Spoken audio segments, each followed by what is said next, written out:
Hey everyone, and welcome to the Mae Cave. My name is Megan, and today I'm bringing you another book review. This is Year of Wonders by Geraldine Brooks. I have been looking forward to this book. I read People of the Book by Geraldine Brooks, and I really liked her writing style. And this one was another historical fiction, so I was like, I need to pick this up.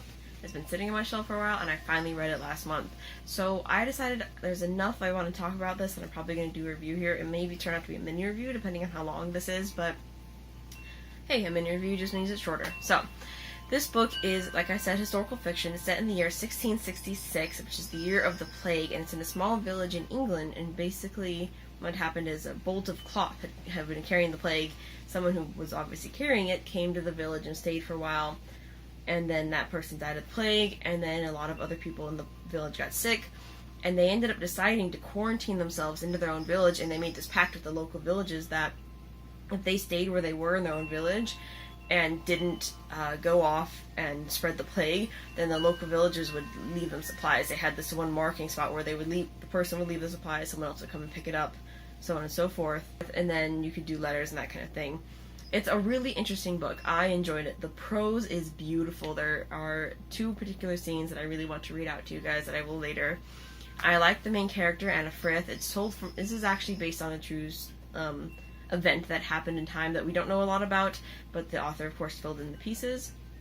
She told this story from Anna Frith's her perspective. She was the handmaiden to the local priest or something like that.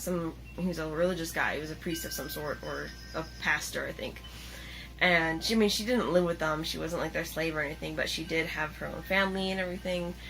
And it's really good. I enjoyed. It wasn't just taking care of sick people. It wasn't boring. It was a slow burn, but there were things that happened. They have this woman and her aunt who are like the witches, but they just do herbalism and that kind of thing. And something happens with them. It just goes through a lot of grief and anxiety and just, the plague, obviously. It's really good. I enjoyed the majority of this book, but the ending was weird. It was... I don't know how to describe it, so I don't want to give anything away, but one of the characters, who is not the main character, but he's a pretty prominent character in the book, did a complete 180. So something happened, someone specific died, and that just turned him around. And there were some scenes in which I didn't expect to happen, but I can kind of see why they happened. They were still odd, but I was like, okay, I guess it could have happened in real life.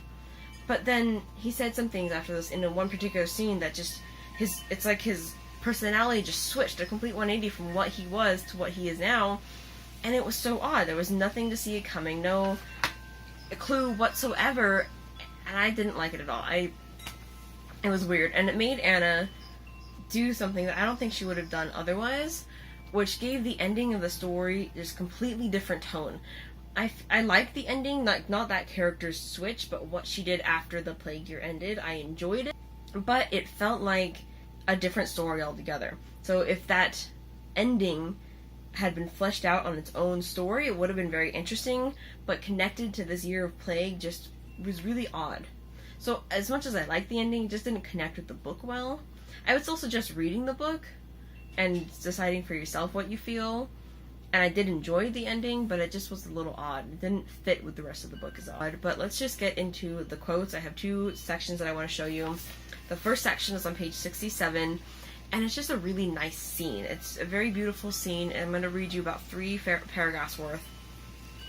So, Anna and her 2 sons have just finished helping a lamb give birth. Not a lamb, a sheep give birth to a lamb. There you go.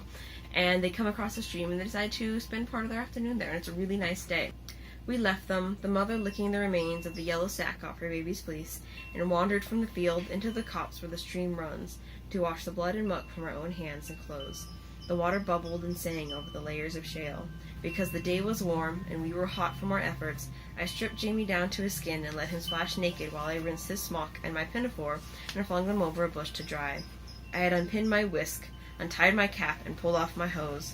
My skirt tucked up, I found a flat rock and sat down to feed Tom, letting the rills run over my toes while Jamie paddled. I stroked the fine, downy hair on Tom's head and watched Jamie splashing in the cool water. He had lately reached that age when a mother looks at her babe and finds him a babe no longer, but a child full-formed. The curves have turned into long, graceful lines, the fat and folded legs stretched out into lithe limbs, The rounded belly slimmed to a straight standing body. A face, suddenly capable of the full range of expression, has smoothed its way out of all those crinkled chins and plumped out cheeks. I loved to look at Jamie's new self, the smoothness of his skin, the curve of his neck, and the tilt of his golden head, always gazing curiously at some new wonder in his world. He was springing from stone to stone, waving his arms wildly to keep his footing as he chased the darting, blue-bodied dragonflies. As I watched, one alit on a branch near my hand, the glassy panes of her wings caught the light in rainbow colors, like the stained windows in our church. I laid a finger softly on the twig, and could feel the swift shivering and hear the faint hum from her vibrating wings. Then she took off, swooping down upon a passing wasp. Her legs had seemed flimsy as threads, but they snapped around the wasp like an iron trap. Still in flight, her powerful jaws closed on the insect and devoured it. So it goes, I thought idly, a birth and a death, each unlooked for. I thought that was a beautiful scene. It really put me into her position as a mother watching her children play with the beautiful creek and the lovely sunshine on her. It felt relaxing. I felt relaxed when I read that scene, and I just kind of wanted to be there where she was and enjoy the day with her. And I was a little jealous when I read it. So that was my first quote, and my next quote is on page 82. I can get there. Let's see. So in this scene, one woman and her son, the son is dying, and she is saying a prayer, or not a prayer, a story to him to make him feel better in his last throes of death from the plague. And she goes, well, first it says, I cried as I bound on the hated poultices, then I held him and rocked him and tried to comfort him as best I could, distracting him with all his favorite songs and stories, as many as I could rack my brain to invent. And now she starts to speak. Long ago and far away there lived a little boy, I whispered to him in the wee hours of the night. I felt the need of fending off the silent dark with a constant stream of chatter. He was a good little boy, but very poor, and he lived all his life in a dark room where he had to work long and hard, toiling all day and all night until he was very tired. And that room had just one door, yet the little boy had never passed through it and didn't know what was beyond.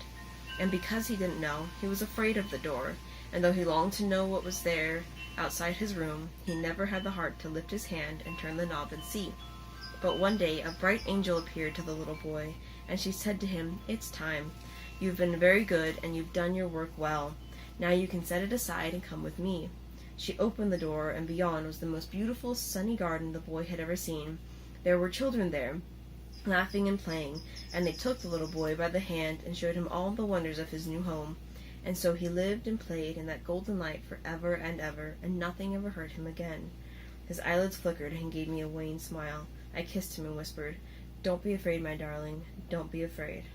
I thought that was beautiful. The fact that she just made up this sweet little tale suddenly out of her mind to comfort her boy and say, I know you're going through this dark time, but at the end will be a sunny, beautiful garden, and you will be okay. That nearly brought tears to my eyes when I first read that, and it's kind of doing it now.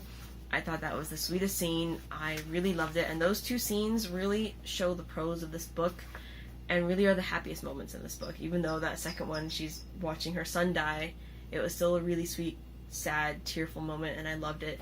And it really does go to show the writing that Geraldine Brooks can do. So I guess that's it. I said my pros and my cons. I did enjoy the book. I would probably give it, I was gonna give it 4, but then the ending kind of knocked it down to 3.5, I would say. So between 3.5 and 4, it just depends how I feel. Overall, I did enjoy the book, and I do recommend it if you like historical fiction. So there's that. But I guess that's it for now. Thank you guys so much for watching this review. If you have read this book or anything else by Geraldine Brooks, let's talk about it down below. Or whatever you want to talk about, let's talk about it down below in the comments. But that is it for now. Thank you guys so much for watching, and I'll see you in my next video. Bye.